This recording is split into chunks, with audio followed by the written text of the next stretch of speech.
A ver, ¿cómo es posible que una dictadura se desmonte a sí misma? Suena algo casi de ciencia ficción, ¿verdad? Pues eso es justo lo que pasó en España. Hoy vamos a analizar ese viaje, un camino increíblemente complejo y arriesgado para pasar de un régimen autoritario a la democracia que conocemos hoy. Para entender bien todo lo que vino después, primero hay que pararse a pensar en lo que había antes. Y lo que había era, bueno, casi 40 años.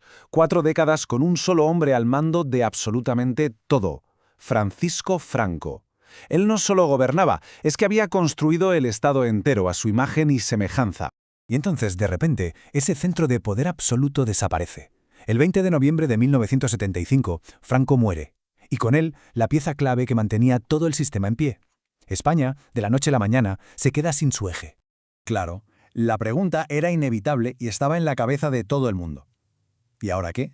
¿Podía el franquismo seguir existiendo sin Franco? ¿O se iba a venir todo abajo como un castillo de naipes? En ese momento, nadie tenía la respuesta. Bueno, pues vamos a meternos en el meollo. Porque justo después de la muerte de Franco, vemos que la gente que mandaba, la élite del régimen, no estaba toda de acuerdo. Para nada. Enseguida aparecen dos bandos con ideas totalmente opuestas sobre qué hacer con el país. Por un lado estaban los que llamaban el búnker. Estos eran los puristas, los inmovilistas que decían, aquí no se toca nada, seguimos como si Franco estuviera. Y en la otra esquina, los reformistas. Ojo, gente del propio sistema, pero que veían clarísimo que o se hacían cambios o todo iba a estallar. Esa tensión entre los que querían frenar y los que querían avanzar marcó por completo los primeros meses. Y en medio de esa pelea aparece una figura nueva que va a ser decisiva, el rey Juan Carlos I. Franco lo había nombrado su sucesor, así que todo el mundo esperaba que siguiera la misma línea.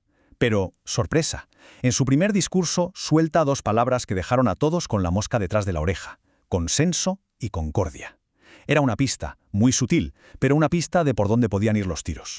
Vamos a ver ahora cómo el rey empieza a jugar sus cartas. Y era una partida de altísimo riesgo, No podía decir abiertamente lo que pensaba, así que tuvo que hacer movimientos muy calculados, casi en secreto. Y vaya si los hizo.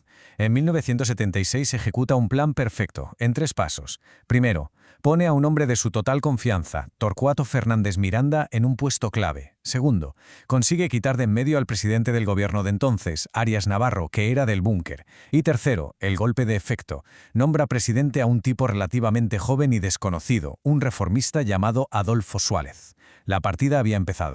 Y aquí viene lo más fascinante de todo: la estrategia que siguieron.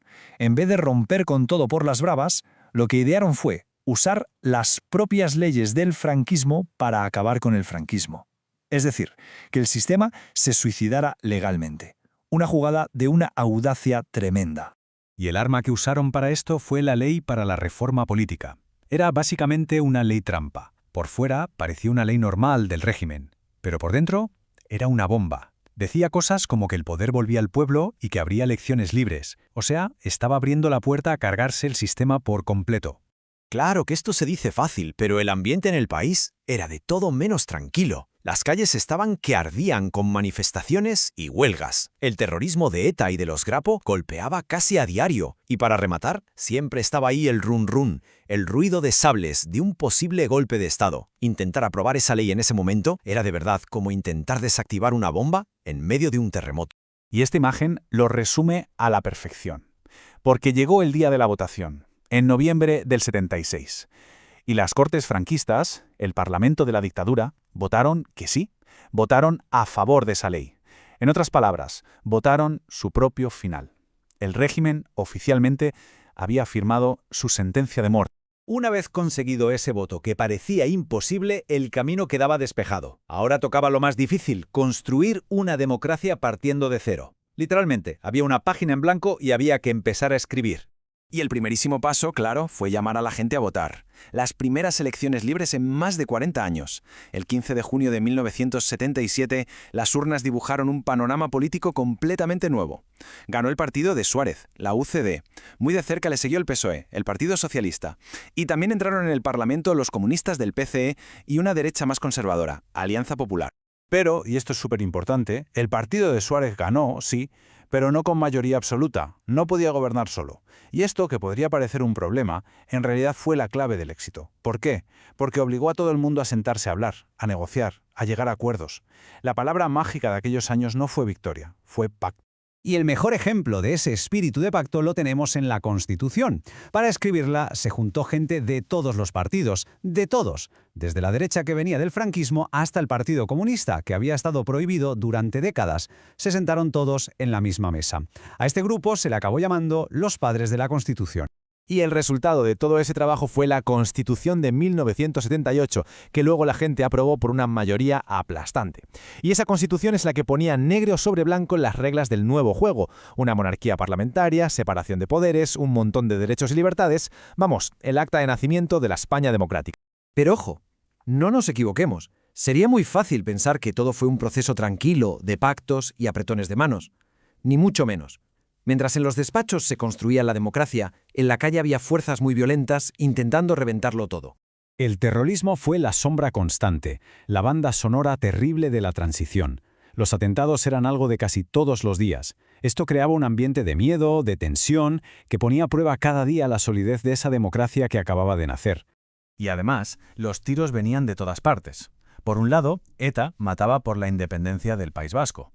Por otro, los Grapo, de extrema izquierda, querían una revolución comunista. Y por si fuera poco, grupos de ultraderecha también atentaban para intentar provocar un golpe militar. La democracia estaba literalmente en un fuego cruzado. Y es aquí donde vemos la gran paradoja de la época. Mientras unos ponían bombas para imponer sus ideas, los políticos respondían sentándose a hablar todavía más. El mejor ejemplo, los pactos de la Moncloa. El país estaba en una crisis económica brutal y ¿qué hicieron?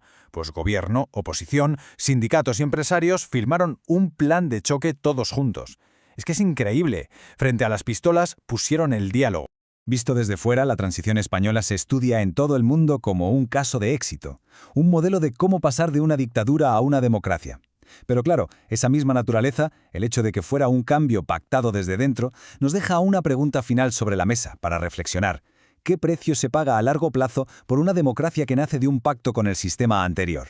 ¿Qué herencias y qué deudas arrastra?